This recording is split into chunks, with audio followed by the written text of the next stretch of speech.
खबरनामा, खबर से असर तक। नमस्कार, ये एनबी न्यूज देख रहे हैं आप। मैं हूं मोहित चौधरी और आप सभी का स्वागत है खबरनामा में। आपको बता दें, इस बीच एक बड़ी खबर आ रही है। आपको बताएं कि पश्चिम बंगाल हिंसा को लेकर इस बीच बड़ी और महत्वपूर्ण खबर आपकी टीवी स्क्रीन पर। पश्चिम बंगाल हिंसा को लेकर मुख्यमंत्री ममता बनर्जी ने आखिरकार अब इस पूरे मामले को लेकर बैठक शुरू की है। प्रदेश के तमाम बड़े जो अधिकारी हैं उनके साथ में मुख्यमंत्री ममता बनर्जी ने बैठक शुरू की है। इस वक्त की बड़ी खबर आपकी टीवी स्क्रीन पर। बंगाल हिंसा में अब तक 9 लोगों की जान गई है और बीजेपी इस पूरी घटना के लिए, इस पूरी हिंसा के लिए टीएमसी को जिम्मेदार बता रही है। और इस बीच पश्चिम बंगाल हिंसा पर जेपी नड्डा क्या कुछ कह रहे हैं, ये सीधा रुख करते हैं कोलकाता का।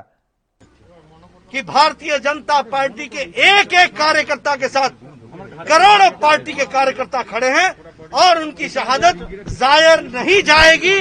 प्रजातांत्रिक तरीके से लड़ करके ऐसी विचारधारा को उखाड़ फेंकेंगे, ये मैं बताना चाहता हूँ। सर, महिलाओं की तस्वीरें बहुत ही अलग तरीके से आ रही हैं। एक मिनट, मैं ये कहना चाहता हूँ कि भारतीय जनता पार्टी के राष्ट्रीय अध्यक्ष के बतौर मैं सब जगह जा रहा हूँ। हमारे महामंत्री आए हैं, हमारे दिलीप घोष जी हैं, हमारे लॉकेट चैटर्जी जी हैं, हमारी कैंडिडेट है यहाँ से राहुल सिन्हा है, मुकुलदा है। सब लोग सभी कार्यकर्ताओं के घरों में जाएंगे और उनके परिवार को धारस भी देंगे। उनकी न्याय की लड़ाई अंतिम मोड़ तक लड़ेंगे और उनको न्याय भी दिलाएंगे। और यहाँ बंगाल में न्याय स्थापित करने के लिए कोई कसर नहीं छोड़ेंगे, ये मैं बताना चाहता हूँ। जहां तक बात आपने महिलाओं की है, तो मैंने पहले भी कहा था, ममता जी के राज में सबसे ज्यादा रेप केसेस हुए। हमारे 3 दिन के अंदर 2 रेप केसेस टीएमसी के गुंडों के द्वारा हुआ है, गैंग रेप हुआ। अभी तक 11 लोगों की हुई है। सबसे ज्यादा एसिड अटैक्स यहाँ पर हुआ, सबसे ज्यादा वायलेंस यहाँ पर हुआ है, सबसे ज्यादा डोमेस्टिक वायलेंस यहाँ पर हुआ है। महिलाएं सबसे ज्यादा असुरक्षित हैं, सबसे ज्यादा चाइल्ड ट्रैफिकिंग यहाँ हुई है। ममता जी को इन सब चीजों के लिए लड़ने के लिए सोचना चाहिए था, तो उन्होंने वही फिर से टोलाबाजी, तुष्टीकरण, तानाशाही शुरू कर दी है। और भारतीय जनता पार्टी चुप नहीं रहने वाली है, ये मैं बताना चाहता हूं। और हम प्रजातांत्रिक तरीके से लड़ने वाले लोग हैं, डरने वाले नहीं हैं। और डरने वालों को मैं बताना चाहता हूं कि डराने वालों को मैं बताना चाहता हूं कि आप में वो ताकत नहीं है कि आप भारतीय जनता पार्टी को रोक सके। बंगाल में 2 करोड़ से ज्यादा लोगों ने भारतीय जनता पार्टी को समर्थन दिया है और उनके समर्थन को लेकर के जिनका नहीं मिला है उनको भी धन्यवाद मैं जरूर देता हूं। लेकिन साथ ही साथ मैं ये भी कहना चाहता हूं कि बंगाल की शांति और बंगाल की संस्कृति, ये बंगाल की संस्कृति है जो मैं देख रहा हूं चुनाव के नतीजे के बाद। यही तो मैं बोलता था, मेरी बात तो सच हो गई। और 5 बजे नतीजे आने शुरू हुए और 8 बजे घटना घट जाती है, तांडव नृत्य शुरू हो जाता है गुंडागर्दी का। तो ये बताता है कि बंगाल की संस्कृति ममता जी नहीं रिप्रेजेंट करती हैं, हम बीजेपी वाले करते हैं, ये मैं बताना चाहता हूं। और न्याय तरीके से, न्यायोचित तरीके से चुनाव ये लड़ाई लड़ेंगे। धन्यवाद। तो जेपी नड्डा की बात आपने सुनी और सीधे तौर पर उन्होंने कहा है कि वो लोकतांत्रिक तरीके से इन हिंसाओं का सामना करेंगे। मुख्यमंत्री ममता बनर्जी को लेकर उन्होंने बात की, टीएमसी पर गंभीर आरोप लगाए। इन सबके बीच में ये तस्वीरें भी हम आपको दिखा रहे हैं। इन तस्वीरों को देख करके आप यकीनन विचलित हो जाएंगे और सोचेंगे कि किस तरीके से महिलाओं के साथ में ये दुर्दशा उनकी की जा रही है, किस तरीके से जो बीजेपी के कार्यकर्ता हैं या जो समर्थक हैं उनके घरों को आग के हवाले करने की कोशिश की जाती है, तोड़फोड़ की जाती है। अब तक जो पुलिस का रिकॉर्ड है वो ये कहा जा रहा है कि 9 लोगों की जान गई है। तो वहीं जेपी नड्डा की हम बात करें, बीजेपी के राष्ट्रीय अध्यक्ष, उनका दावा है कि अब तक 11 बीजेपी के कार्यकर्ताओं की जान इस पूरी हिंसा में बीते 3 दिनों के दौरान जा चुकी है। हालांकि इन तमाम घटनाओं को लेकर, इस पूरी हिंसा को लेकर मुख्यमंत्री ममता बनर्जी ने बैठक बुलाई है और वो बैठक इस पूरे मामले को लेकर लगातार कर रही है। तमाम जो प्रदेश के बड़े आला अधिकारी हैं उन तमाम लोगों के साथ में आपको बताएं कि मुख्य सचिव और गृह सचिव के साथ में ये बैठक शुरू हो चुकी है और ये उम्मीद जताई जा रही है कि इस बैठक में हो सकता है कि मुख्यमंत्री ममता बनर्जी इस पूरी घटना को लेकर कोई बड़ा कदम उठाएं, क्योंकि अब तक की जो घटना हुई है इसमें 11 लोगों की जान के दावा किया जा रहा है, तो वहीं अब पुलिस ने बताया कि 9 लोगों की जान अब तक जा चुकी है। इस बीच ये बड़ी और महत्वपूर्ण खबर आपकी टीवी स्क्रीन पर। तो बंगाल में टीएमसी की जीत और मुख्यमंत्री ममता बनर्जी की हार के बाद से हिंसा का दौर लगातार जारी है। अब ऐसे में जहां बीजेपी ने आरोप और टीएमसी पर लगाया है, तो वहीं टीएमसी इस घटना के लिए बीजेपी पर ही आरोप लगा रही है। इतना ही नहीं, बीजेपी का आरोप है कि लगातार बीजेपी कार्यकर्ता कॉल कर रहे हैं और अपनी जान को खतरा बता रहे हैं। इसके साथ ही बीजेपी के राष्ट्रीय अध्यक्ष जेपी नड्डा ने बंगाल में मारे गए बीजेपी कार्यकर्ताओं के परिजनों से मुलाकात की और साथ में बीजेपी ने आरोप लगाया कि इस हिंसा में उनके 11 जो कार्यकर्ता हैं उनकी जान चली गई है। आपको बता दें कि इस हिंसा के विरोध में बीजेपी धरना देने जा रही है।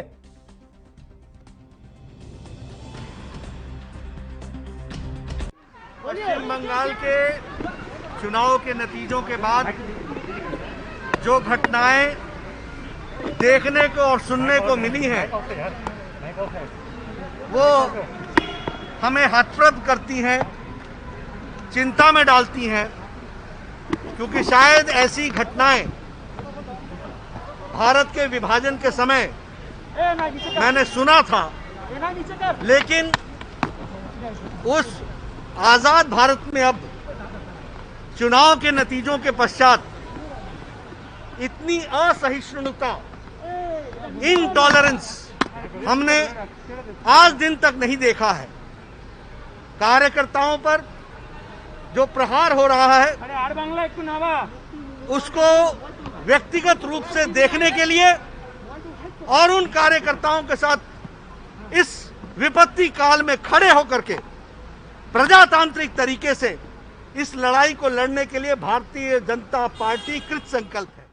हमारे कार्यकर्ता हर मिनट हर घड़ी हमारे नेताओं को फोन कर रहे हैं और एक ही गुहार है, हमें बचा लीजिए, हमें बचा लीजिए, हमारे घरों को, हमारे घर वालों को। तो आपने सुना कि किस तरह के हालात पश्चिम बंगाल में बनते हुए नजर आ रहे हैं, किस तरह की स्थिति वहां पर है। वो तस्वीरें भी आपको दिखाई और आपने वो बयान भी सुने कि किस तरह के लगातार बदलते समीकरण के साथ में जो हिंसा शुरू हुई थी उसके बाद में बीजेपी किस तरीके से हमलावर है। आपने देखा कि किस तरीके से जेपी नड्डा भी लगातार जो तमाम परिजनों से मुलाकात कर रहे हैं, जिनसे उन लोगों ने मुलाकात की है जिन लोगों की मृत्यु हो चुकी है, और साथ में संबित पात्रा भी अपनी बात कह रहे हैं। लेकिन इस पूरे मामले को लेकर ही हम चर्चा करेंगे और आज की चर्चा में हमारे साथ हिस्सा लेने के लिए सुमित मेहरोत्रा हैं टीएमसी से। आपका राष्ट्र धर्म रात 8 बजे सिर्फ ANB न्यूज पर।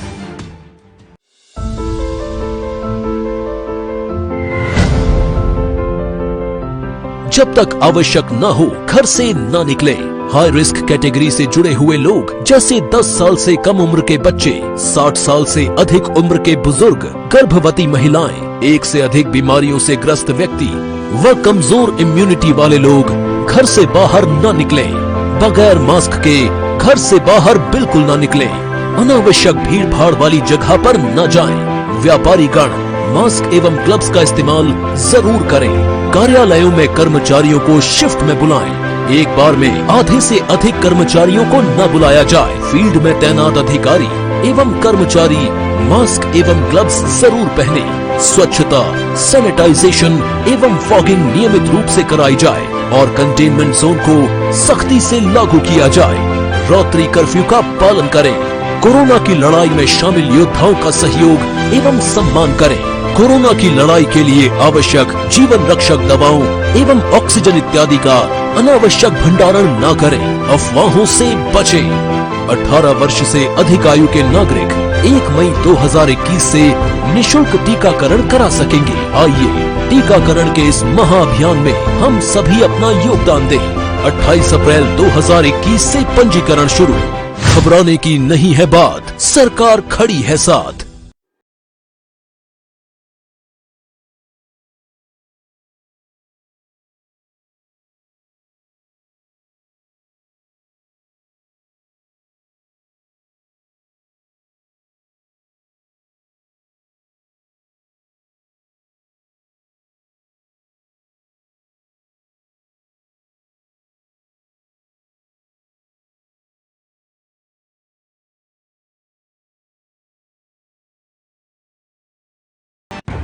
न्यूज़ देख रहे हैं आप, मैं हूं आपके साथ पल्लवी राजपूत। कोरोना की स्थिति दिल्ली में काफी बेकाबू।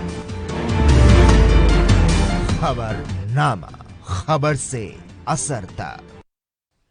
तो ब्रेक के बाद एक बार फिर से आपका स्वागत है। इन तमाम घटनाओं को लेकर ही हम चर्चा करेंगे, लेकिन उससे पहले आपको एक बार फिर से बता दें कि बीजेपी के जो राष्ट्रीय अध्यक्ष हैं जेपी नड्डा लगातार अपने उन तमाम कार्यकर्ताओं के घर पर पहुंच रहे हैं जिनके साथ में मारपीट की गई, जिनके घरों में तोड़फोड़ की गई, जिनके कार्यकर्ताओं की जो हत्या जहां पर हुई है, उन तमाम लोगों के घर पर पहुंच रहे हैं। और साथ में आपको यह भी बताते चले कि जेपी नड्डा ने जोरदार हमला किया है। उन्होंने कहा कि इस हिंसा का जवाब हम लोकतांत्रिक तरीके से देंगे, हम डरने वाले लोग नहीं हैं। और इसके साथ ही उन्होंने यह कहा कि तमाम जो लोग हैं जो हिंसा कर रहे हैं वो लोग कान खोलकर सुन लें कि 2 करोड़ से ज्यादा लोगों ने पश्चिम बंगाल के दौरान, पश्चिम बंगाल में जो मतदान हुआ है उसमें बीजेपी का साथ दिया है। और वो तमाम जो लोग हैं, जो बंगाल से बाहर भी लोग रहते हैं, वो तमाम जो लोग हैं वो भी कंधे से कंधा मिला करके उन तमाम परिजनों के साथ में खड़े हैं जिनके परिजनों की हत्या की गई है, तोड़फोड़ जिनके घर पर की गई है। और इन तोड़फोड़ से, इन हत्याओं से बीजेपी डरने वाली नहीं है। तो वहीं एक बड़ी ये भी महत्वपूर्ण खबर, अभी जानकारी जो सामने आई थी, मुख्यमंत्री ममता बनर्जी ने इन हिंसाओं को लेकर बैठक का जो सिलसिला है वो शुरू कर दिया है। प्रदेश के जो तमाम बड़े आला अधिकारी हैं वो तमाम आला अधिकारी उस बैठक में मौजूद हैं और उम्मीद ये जताई जा रही है कि अब हो सकता है कि अब इस हिंसा का अंत हो, क्योंकि कल भी तस्वीरें आपने देखी, आज भी तस्वीरें देखी और तस्वीरें, हर एक जो तस्वीर है वो विचलित करने वाली है और एक के बाद एक तस्वीरों का सिलसिला आने का भी जारी है। और इस तरह की तस्वीरें आने के बाद सवाल भी लगातार उठ रहे हैं कि आखिरकार किस तरीके से पश्चिम बंगाल के जो हालात हैं वो बन चुके हैं। एक हिंसा की राजनीति का जो इतिहास अक्सर देखने को मिलता था, वो हिंसा का जो इतिहास है अभी भी खत्म होता हुआ नजर नहीं आ रहा है। यही वजह है कि नतीजों के एक दिन बाद भी इस तरह के जो हालात वहां पर बने हुए हैं और नतीजे आने के बाद आज भी वहां जो बीजेपी के कार्यकर्ता हैं वो दावा कर रहे हैं कि उन्हें डर लग रहा है, उनको जान का खतरा है। लेकिन ये तस्वीरें बहुत विचलित करने वाली तस्वीरें हैं और इन तस्वीरों को देख करके अंदाजा लगाएं और सोचिए कि आखिरकार किस तरह की स्थिति पश्चिम बंगाल में बनती नजर आ रही है।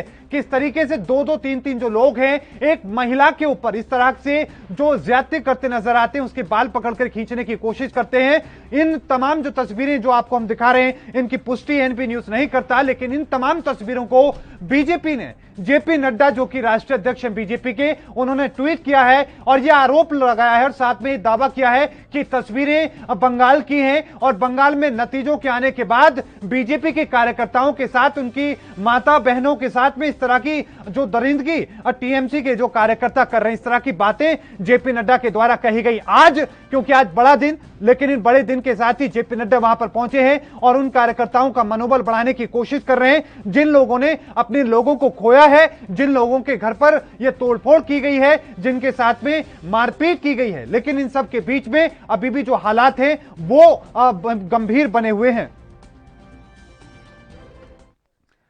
और इस बीच रुकेंगे एक बहुत छोटे से ब्रेक के लिए और ब्रेक के उस पार चर्चा का सिलसिला शुरू करेंगे। न्यूज़ देख रहे हैं आप, मैं हूं आपके साथ पल्लवी राजपूत। कोरोना की स्थिति दिल्ली में काफी बेकाबू। खबरनामा, खबर से असर तक।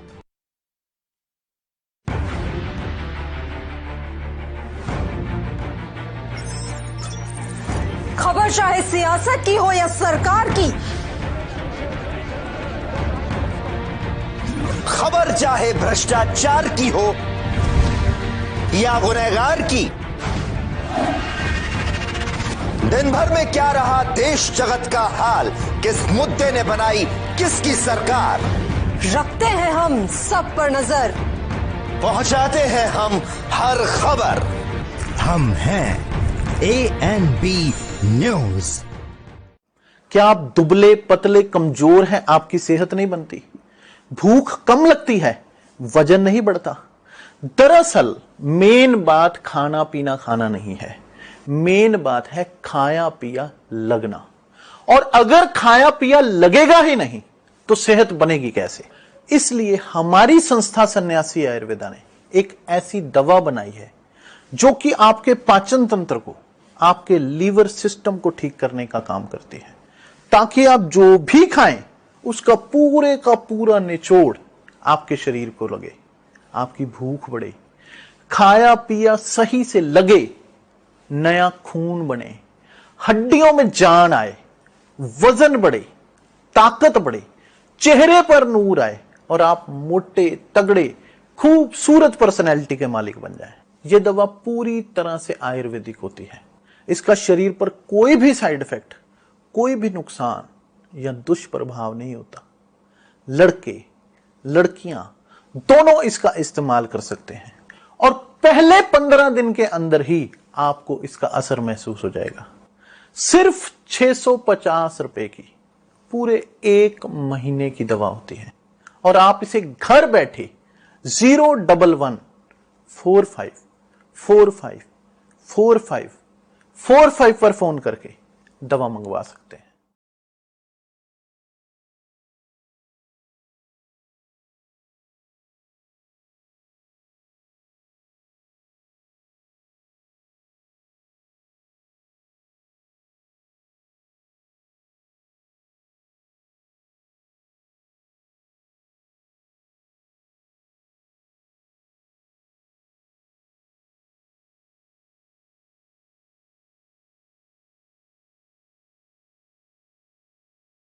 देख रहे हैं आप, मैं हूं आपका सरवी राजपूत। कोरोना की स्थिति दिल्ली में काफी बेकाबू। खबरनामा, खबर से असरता। तो ब्रेक के बाद एक बार फिर से आप सभी का स्वागत है। इस पूरी घटना को लेकर ही हम चर्चा करेंगे। हमारे साथ आज की चर्चा में हिस्सा लेने के लिए टीएमसी से सुमित मेहरोत्रा जी हमारे साथ हैं। आपका बहुत बहुत स्वागत है सर एएनबी न्यूज पर। तो वहीं हमारे साथ संजय श्रीवास्तव जी हैं बीजेपी से। आपका बहुत बहुत स्वागत है सर एएनबी न्यूज पर। और कुछ ही देर में हमारे साथ पट्टम गोस्वामी राजनीतिक विश्लेषक वो भी जुड़ेंगे। सबसे पहले सुमित जी मैं रुख आपका करना चाहूंगा इन घटनाओं पर जो अभी हो रही हैं। महिलाओं के साथ बलात्कार किए जा रहे हैं, इस तरह के आरोप लगाए जा रहे हैं, जो तस्वीरें आ रही हैं वो भी हम दिखा रहे हैं। अफसोस हो रहा है सर, दुख हो रहा है, क्या कहेंगे आप?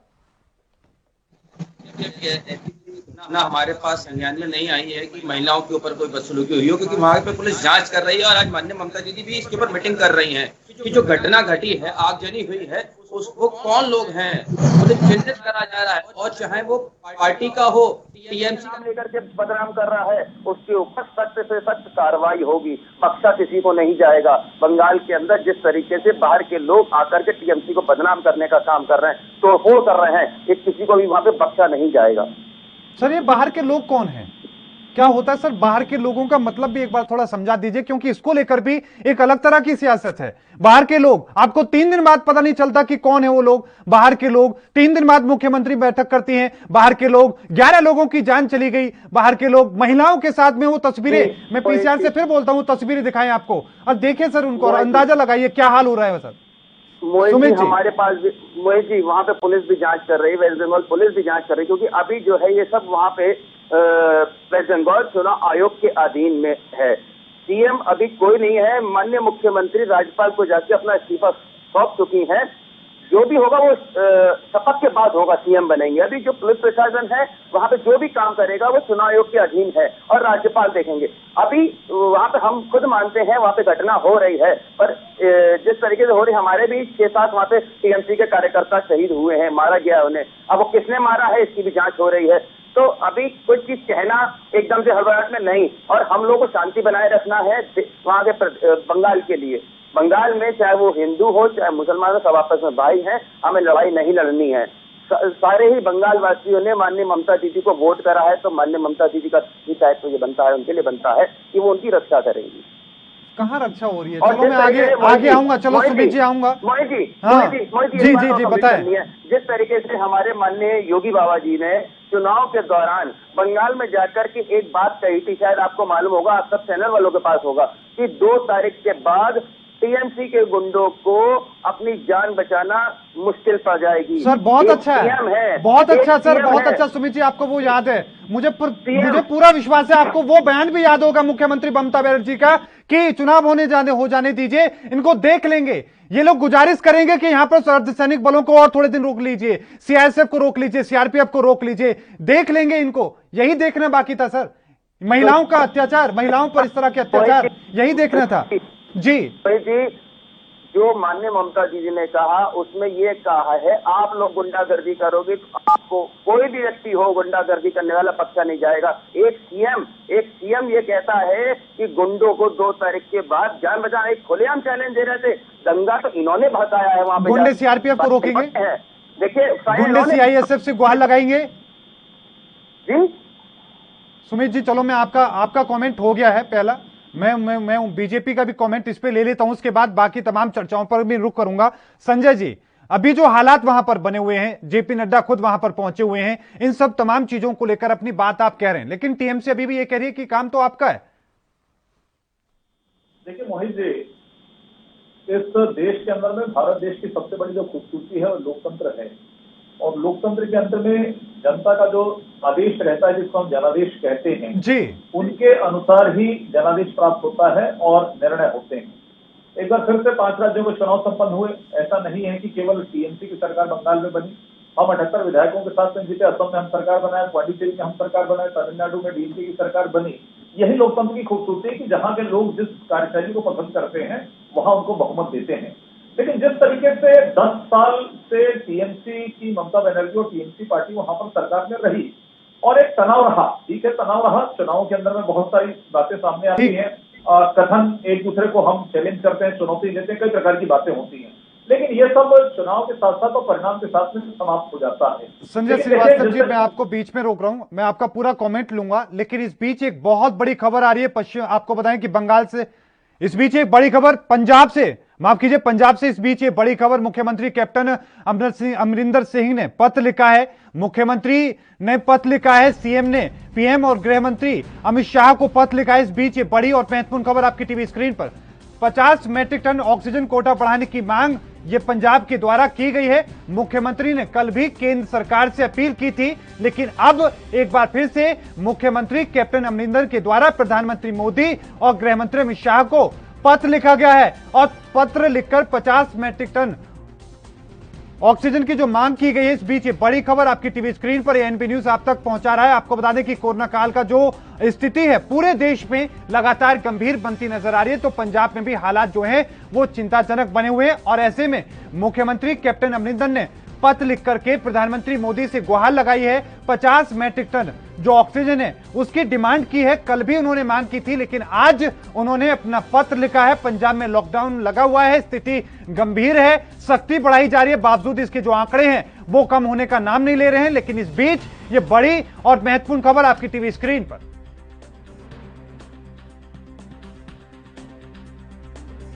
बड़ी खबर, महत्वपूर्ण खबर आपकी टीवी स्क्रीन पर, मुख्यमंत्री कैप्टन अमरिंदर ने पत्र लिखा है, पत्र लिख करके गुहार लगाई है 50 मैट्रिक टन की ऑक्सीजन की प्रधानमंत्री मोदी से और साथ में गृह मंत्री अमित शाह से। यह बड़ी खबर आपकी टीवी स्क्रीन पर।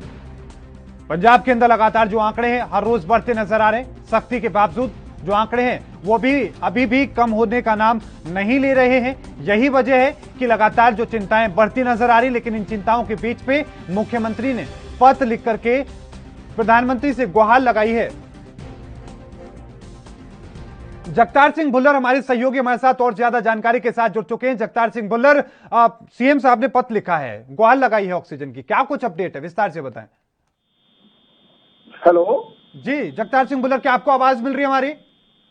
जी जी बोलिए। क्या कुछ अपडेट है, किस तरीके का ये पूरा मामला है? मुख्यमंत्री ने पत्र लिखा है प्रधानमंत्री को ऑक्सीजन के लिए, क्या अपडेट है, विस्तार से बताएं। बिल्कुल, देखिए मुख्यमंत्री ने 50 मीट्रिक टन और ऑक्सीजन की सप्लाई करने के लिए और साथ के साथ 20 और अन्य जो टैंकर मंगवाने के लिए प्राइम मिनिस्टर नरेंद्र मोदी और गृह मिनिस्टर अमित शाह को एक पत्र लिखा। आज मुख्यमंत्री कैप्टन अमरिंदर सिंह ने कहा कि जो ऑक्सीजन की जो और सप्लाई करने के लिए जो बेकारों से जो पर समय पर निकासी के लिए 20 और रेल जो टैंकर है उनकी जरूरत है, और मेडिकल ऑक्सीजन की जो सप्लाई की यकीनी बनाने के लिए आज उन्होंने लेटर भी लिखा, और साथ में ये भी उन्होंने कैप्टन अमरिंदर सिंह ने लिखा कि राज्य में अलग अलग सत्र पर जो ऑक्सीजन के माध्यम से जो कोविड गिनती है वो 10,000 से ज्यादा हो चुकी है।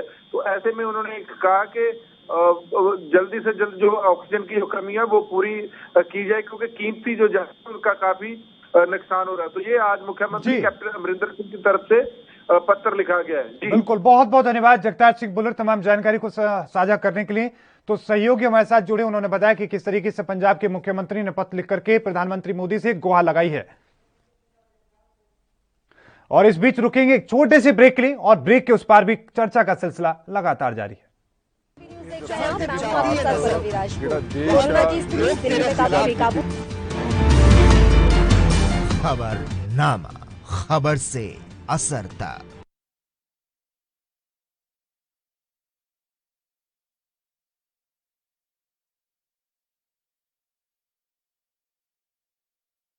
गुरु तेग बहादुर सिमरिए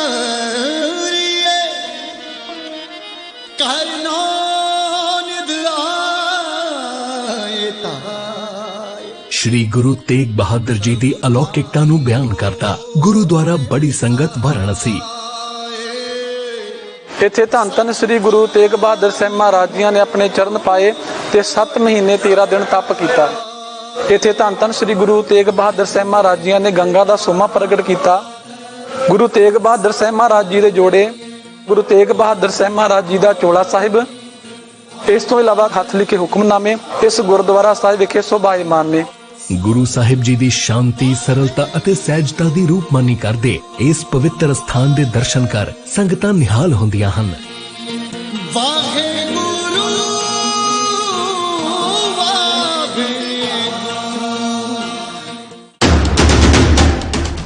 राष्ट्र धर्म रात 8 बजे सिर्फ ANB न्यूज पर। क्या आप दुबले पतले कमजोर हैं? आपकी सेहत नहीं बनती, भूख कम लगती है, वजन नहीं बढ़ता? दरअसल मेन बात खाना पीना खाना नहीं है, मेन बात है खाया पिया लगना। और अगर खाया पिया लगेगा ही नहीं तो सेहत बनेगी कैसे? इसलिए हमारी संस्था सन्यासी आयुर्वेदा ने एक ऐसी दवा बनाई है जो कि आपके पाचन तंत्र को, आपके लीवर सिस्टम को ठीक करने का काम करती है, ताकि आप जो भी खाएं उसका पूरे का पूरा निचोड़ आपके शरीर को लगे, आपकी भूख बढ़े, खाया पिया सही से लगे, नया खून बने, हड्डियों में जान आए, वजन बढ़े, ताकत बढ़े, चेहरे पर नूर आए और आप मोटे तगड़े खूबसूरत पर्सनैलिटी के मालिक बन जाएं। यह दवा पूरी तरह से आयुर्वेदिक होती है। इसका शरीर पर कोई भी साइड इफेक्ट, कोई भी नुकसान या दुष्प्रभाव नहीं होता। लड़के लड़कियां दोनों इसका इस्तेमाल कर सकते हैं और पहले 15 दिन के अंदर ही आपको इसका असर महसूस हो जाएगा। सिर्फ 650 रुपए की पूरे 1 महीने की दवा होती है और आप इसे घर बैठे 011 45 45 45 45 पर फोन करके दवा मंगवा सकते हैं। परवीन राजपूत। कोरोना की स्थिति दिल्ली में काफी बेकाबू। खबरनामा, खबर से असर तक। तो ब्रेक के बाद एक बार फिर से आपका स्वागत है। लगातार जिस तरह की स्थिति पर हम चर्चा कर रहे थे पश्चिम बंगाल में हिंसा को लेकर, हमारे साथ सुमित मेहरोत्रा जी हमारे साथ बने हुए हैं, साथ में संजय श्रीवास्तव जी भी है। संजय जी, आप अपनी बात पूरी कर रहे थे और साथ में एक सवाल ये भी कि आरोप बीजेपी के ऊपर ही लगाए जा रहे हैं। मुख्यमंत्री ममता बनर्जी ने कल क्या कहा, आपने सुना होगा। देखिए, जो बात मैं भी कंटिन्यू कर रहा था, जिस लोकतंत्र की बात कर रहा था और लोकतंत्र की खूबसूरती बता रहा था, तब तक ही आपने यह समाचार प्रेषित किया कि पंजाब के मुख्यमंत्री अमरिंदर सिंह जी ने केंद्र सरकार से मांग करी कि उनको ऑक्सीजन उपलब्ध हो। यही देश के लोकतंत्र की खूबसूरती है। यही केंद्र और राज्य के फेडरल सिस्टम है कि राज्य के अंदर यदि कहीं कोई दिक्कत है तो उसको केंद्र पूरा करे और केंद्र और राज्य मिलकर उस क्षेत्र का विकास करें। लेकिन ये लोग जो है टीएमसी, और जो आपने कहा कि वो खुद आरोप लगा रहे, कमजोर लोग यही आरोप लगाते हैं कि गलती करके दूसरों पर निशाना लगाओ। आज टीएमसी वहां पर चुनाव जीती है, माननीय प्रधानमंत्री जी ने, माननीय हमारे गृह मंत्री जी ने और राष्ट्रीय अध्यक्ष जी ने, वहां की जो नेता है, टीएमसी के नेता है, अब तो ये बचने समझ रहे हैं कि उन्होंने शपथ नहीं लिया, ये नहीं किया, उन्हें ये सब है, अभी चुनाव आयोग है, ये कमजोर सरकार की निशानी है। तो मुझे लगता है कि उन्होंने उसको बधाई दी कि भाई ठीक है, लोकतंत्र में आपने जीत किया है, आपको बधाई, शुभकामनाएं। लेकिन जिस तरीके से परिणाम 2 मई को आता है, उसके बाद से लगातार जिस तरीके से बीजेपी के जो हमारे जो कार्यालय है, चाहे वो मैं नंदीग्राम की बात करूं, चाहे मैं दुर्गापुर की बात करूं या हुगली के आराम प्रसाद की बात करूं, वहां पर बीजेपी के कार्यालयों पर जिस तरीके से तोड़फोड़ की जा रही है और जिस तरीके से वहां पर एक हमला हो रहा है, कई लोगों की जानें चली गई, और अभी एक वीडियो में देख रहा था, वीडियो में वहां तृणमूल कांग्रेस के कार्यकर्ता इतनी सोच पर सरकार बनाना कुछ कोई बड़ी बात नहीं, अगले बार भी 5 साल के ऊपर चले जाए। लेकिन आप इतने बड़े लोकतंत्र में आप सरकार जीत कर आए हो, लोगों ने आप पर विश्वास व्यक्त किया है, आपके कार्यकर्ता प्रधानमंत्री जी का एक शव बनाकर उसको श्रद्धांजलि दे रहे हैं, शव यात्रा निकाल रहे हैं बनाकर, तमाम प्रकार की नाटक नौटंकी कर रहे हैं। आखिर आपको इतना बड़ा जो बहुमत मिला है या आपको जो जनता का समर्थन मिला है, इसलिए मिला है कि आप इस तरह की चीजों को करें। तो मुझे लगता है कि ये एक नैतिक गिरावट है तृणमूल कांग्रेस की। लेकिन चुनाव के अंदर तमाम प्रकार के आरोप प्रत्यारोप करते हैं, ये सब चीजें होती हैं, बहुत सारे प्रदेशों के अंदर होती, बिहार में होती, यूपी में होती, पश्चिम बंगाल में सब जगह होता है। लेकिन चुनाव के बाद परिणाम आता है, उस परिणाम को सब स्वीकार करते हैं और उसके बाद इस तरह की घटनाएं, मुझे लगता है ये कहीं न कहीं टीएमसी जो पार्टी है उसकी कमजोरी को प्रदर्शित करता है। हमारे राष्ट्रीय अध्यक्ष जी वहां पर गए। देखिए, बीजेपी भी एक विश्वव्यापी पार्टी है, देश के अंदर एक सर्वमान्य पार्टी है, हमारा चाल चलन अलग है, हम लोकतंत्र पर विश्वास रखते हैं, हम हार को स्वीकार करते हैं कि हम वहां पर यदि हारे हैं, लेकिन हम कहां से कहां पहुंचे, ये बात तो समझ लीजिए कि 5 साल के बाद क्या परिणाम आना है और क्या हम बदले की राजनीति करें इस तरह की। तो मुझे लगता है कि इसके लिए सार्वजनिक रूप से ममता बनर्जी और उनकी पूरी टीएमसी पार्टी को वहां पर उस शहर, उस प्रदेश की जनता से माफी मांगना चाहिए और उन परिवारों से भी माफी मांगना चाहिए जिनके परिवार के बच्चे, जिनके युवा, जिनके पिता, जिनके बेटे इस जो हंगामा हुआ है, हंगामों जिन्होंने अपने परिवार के। ठीक है सर, लेकिन संजय जी एक बात ये कि जिस तरह की स्थिति हो रही है अभी भी, क्योंकि कई जगहों से खबरें ये आ रही हैं कि हिंसाएं कई जगहों पर और भी हो रही हैं, मारपीट की जा रही है, बीजेपी कार्यकर्ताओं के मैसेज पहुंच रहे हैं आपके आला कमान के पास में कि हमारी जान को खतरा है, हमारी बहन बेटियों की इज्जत को खतरा है, इस तरह के संदेश जा रहे हैं। टीएमसी ने हाथ खड़े कर दिए, मुख्यमंत्री ममता बनर्जी कहते हैं कि हमारे हाथ में भी नहीं है, इलेक्शन कमीशन को देखना होगा। ऐसे में समाधान कैसे होगा? देखिए, ऐसा है कि वो सिटिंग मुख्यमंत्री है और ठीक है, वो एक औपचारिकता होती है कि वो इस्तीफा देंगी और फिर वो मुख्यमंत्री पद की शपथ लेंगी। नैतिकता तो ये कहती है कि उनको तो मुख्यमंत्री पद की शपथ भी नहीं लेना चाहिए, ये थोड़ी सी नैतिकता है। नंदीग्राम में की पराजय है, आपको एक तरफ खुशी नहीं है, उनको खुशी नहीं है किसी प्रकार की कि वो सरकार बनाई है, उनको सबसे बड़ा दुख ये है और उसका कारण यही, हंगामे का कारण यही है, मौत का कारण यही है, उनको सबसे बड़ा दुख है उनकी जो छवि थी एक छत्र राज्य की वो खत्म हो गई है। वो नंदीग्राम में चुनाव हार गई है शुभेंदु अधिकारी से और यही पीड़ा वो व्यक्त कर रही है। ठीक, इसी पे मैं जवाब ले लेता हूँ। नहीं, इसी पे मैं जवाब ले लेता हूं। सुमित जी लगातार पहले से भी उंगली उठा रहे थे। सुमित जी, सवाल ये होगा कि क्या नंदीग्राम में जो हार हुई है, नंदीग्राम में मुख्यमंत्री ममता बनर्जी जो हारी हैं, ये उसी की पीड़ा है, उसी का गुस्सा है, उसी का दुख है कि अब इस तरीके की स्थिति हो रही है कि लोग टीएमसी का झंडा लेकर लोगों के घरों में घुस रहे हैं, बम फेंक रहे हैं, गालियां दे रहे हैं, मारपीट कर रहे हैं? मोहित जी थोड़ा सा सब्र रखिए। तो आज मीटिंग हो रही है, माननीय ममता दीदी खुद हाई लेवल मीटिंग हो रही है और हो सकता है कि कल से वहां पे आपको कुछ अच्छा दिखने लगे बंगाल के अंदर। और जिस तरीके से हमारे भारतीय जनता पार्टी के प्रवक्ता हमारे श्रीवास्तव जी बैठे हुए, इन्होंने बात कही कि नंदीग्राम से हार गई। चलिए, हमने तो नंदीग्राम से अपनी हार मान ली, क्या आपके मोदी जी, अमित शाह जी ने अपनी हार मानी है? यूपी के चुनाव हो रहा था बंगाल के अंदर, नंदीग्राम वर्सेस ममता दीदी नहीं था, मोदी बनाम ममता दीदी था। क्या वो अपनी हार मानेंगे? चलिए, हम तो अपनी हार मान रहे हैं, हमारी हार हुई है नंदीग्राम में और हारे हैं। क्या आपके मोदी चाचा अमित जी अपनी हार मानेंगे? हार स्वीकार कर रहे हैं अपनी कि एक लेडी से हार गए, वो एक लेडी से, एक अकेली लेडी ने उन्हें हराया है, धूल चटाई है, बंगाल में सरकार नहीं बना पाए। क्या बात करते हैं आप? आपने 200 का नारा दिया था, 200 के पार का नारा सुमित जी, जो आप बात कर रहे हैं ना, जिस टोन में आप जिस तरीके की बात कर रहे हैं कि लेडी से हार गए, इस तरह की जो बात है, मुझे नहीं लगता कि हल्की बातें होती हैं। लेकिन दूसरी बात यह कि आप सब्र करने की आप बात कर रहे थे मेरे से, मैं सब्र कर लूंगा सर। वो महिला कैसे सब्र करेगी जिसका बेटा चला गया?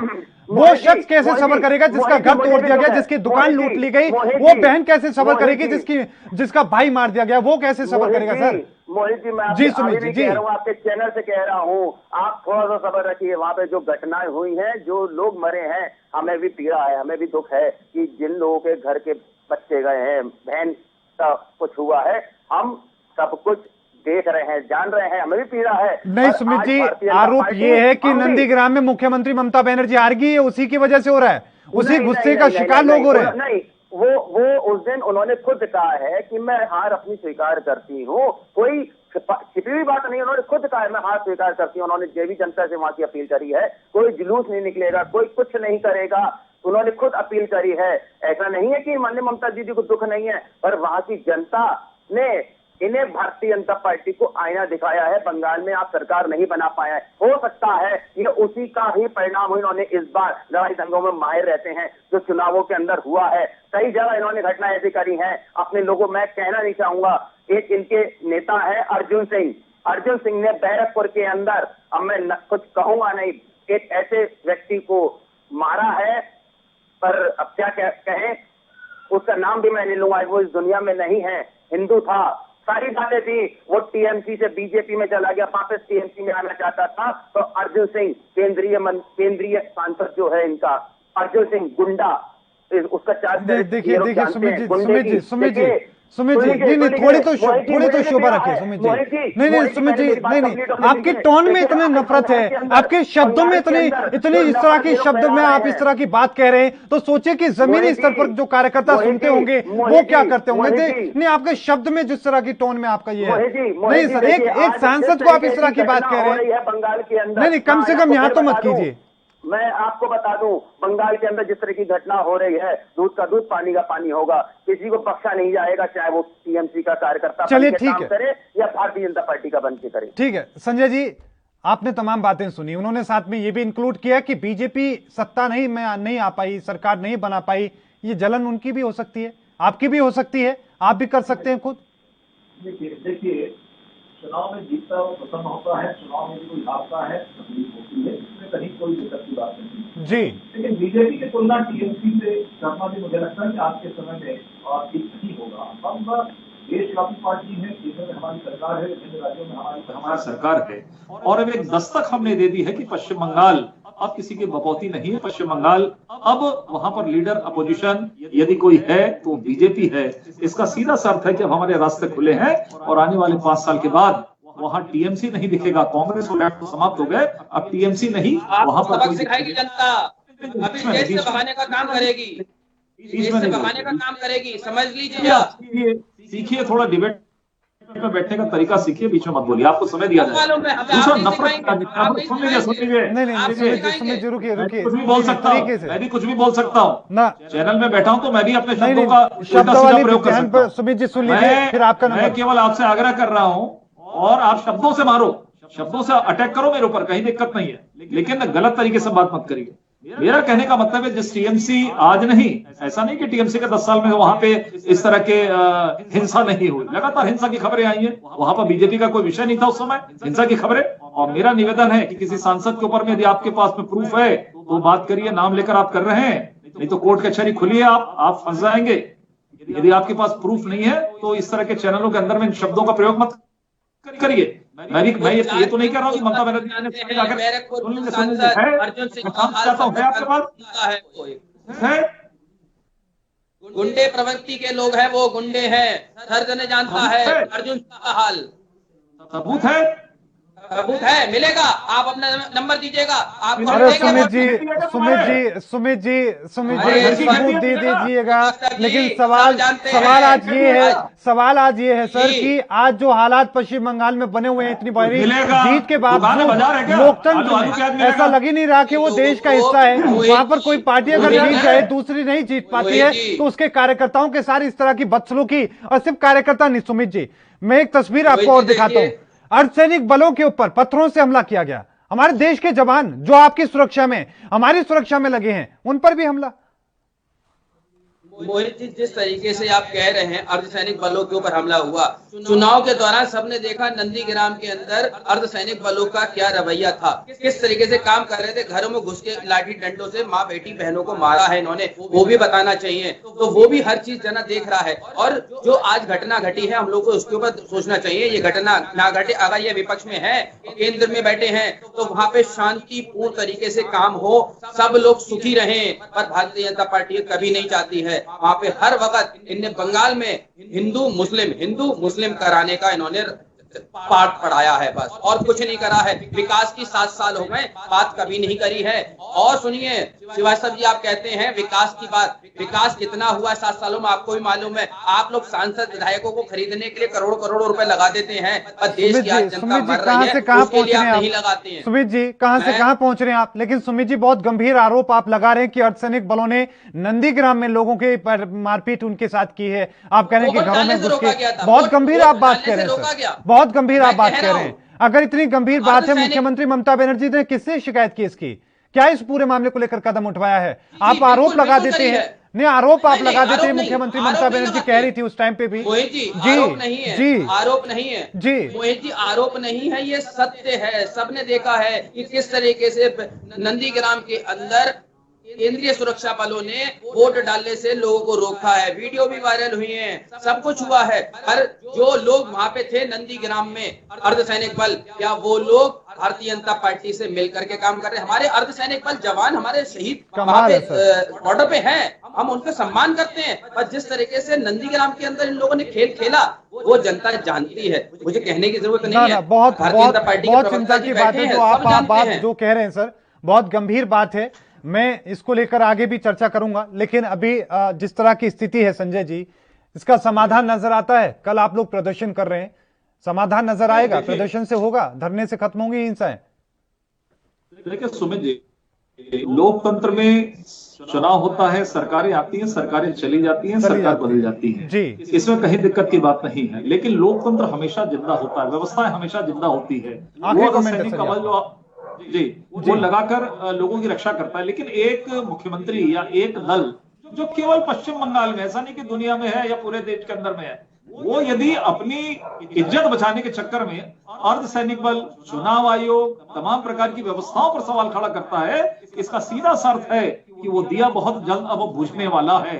आधी मार तो पड़ गई है। बीजेपी जिस तरीके से पश्चिम बंगाल के अंदर में घुस गई है एक अच्छे वोट प्रतिशत के साथ में, अच्छी सीटों के साथ में, इसका सीधा सा अर्थ है कि अब इनकी विदाई आने वाले 5 साल। सुमित जी आखिरी कमेंट, क्या कहेंगे? हिंसाएं रुकेंगी? 10 सेकंड आखिरी सर, यही खींच इनकी है। हिंसाएं रुकेंगी? ममता बनर्जी जी में थोड़ा सा भी नैतिकता है तो मुख्यमंत्री पद की शपथ नहीं लेनी चाहिए और हार को स्वीकार करना चाहिए। चलिए ठीक है सर, बहुत बहुत धन्यवाद आप दोनों मेहमानों का। सुमित जी माफ कीजिएगा, वक्त की कमी के चलते मैं आपका आखिरी कमेंट नहीं ले पाया, लेकिन बहुत बहुत धन्यवाद दोनों मेहमानों का। जिस तरह की स्थिति फिलहाल बंगाल में है, इसको लेकर सियासत तो हो रही है, लेकिन सवाल यह भी कि आखिरकार ये हिंसा कब खत्म होंगी। लगातार खबरों के लिए देखते रहिए एनपी न्यूज। मुझे दीजिए इजाजत, धन्यवाद।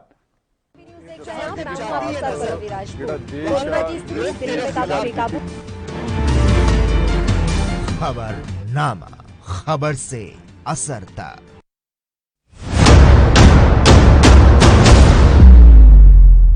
हक की बात दोपहर 12 बजे सिर्फ ANB न्यूज पर।